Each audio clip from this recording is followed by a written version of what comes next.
Over the last 1,000 or so years, the purpose of the High Sheriff of the county has changed from physically protecting judges and upholding the law of the land to more of a ceremonial role.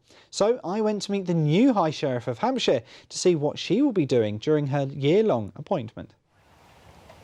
Far from the image of a gunslinger in the Wild West, the role of the High Sheriff of Hampshire is largely ceremonial, but along with the voluntary position comes a certain amount of responsibilities, such as being champion for law and order and representative for the Queen. It was at her family home in Bewley where I met this year's High Sheriff. There's a High Sheriff of every county in England and Wales. In fact, there are 55 out there, and it's a one-year appointment. And it's basically a voluntary role, it's a non-political role, and you're there just to support law and order in the county. In the olden days, sort of 1,000 years ago, you had to physically protect the judges so they didn't get lynched. You also had to witness executions, collect taxes, you were a bailiff. And in fact, the sheriffs were very unpopular and it was a job that no one wanted. But today, that isn't entirely a ceremonial role. So you're here just to support the voluntary sector primarily, and the judges, the magistrates, all the people who work in law and order across our county, and you go out and you're a champion for them and you help them maybe fundraise, support them and generally celebrate the work that they do. In particular, of course, crime prevention is a huge thing, and in youth services there are many charities out there working in youth, trying to get people to lead good lives. Of course, the probation service under huge strain, and the prison service, that's another area I'd like to focus on.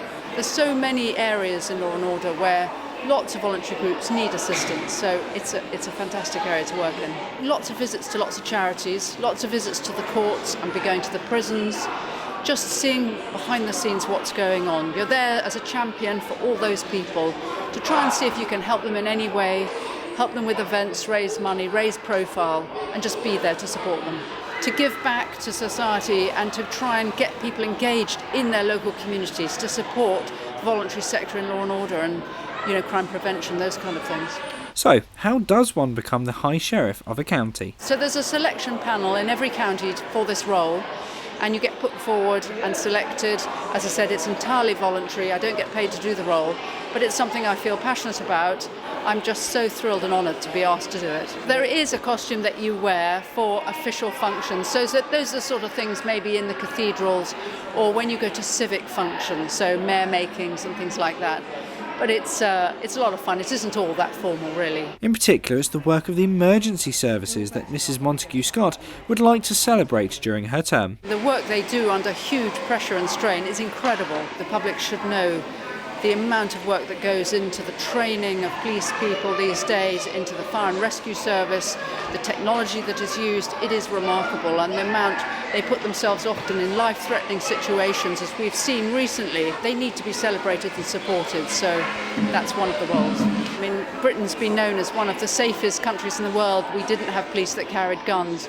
But now, unfortunately, times are changing, and now I'm afraid we've got often armed police on the streets, as we've seen in recent weeks, and it is a changing role. And that must put huge pressures on the police themselves.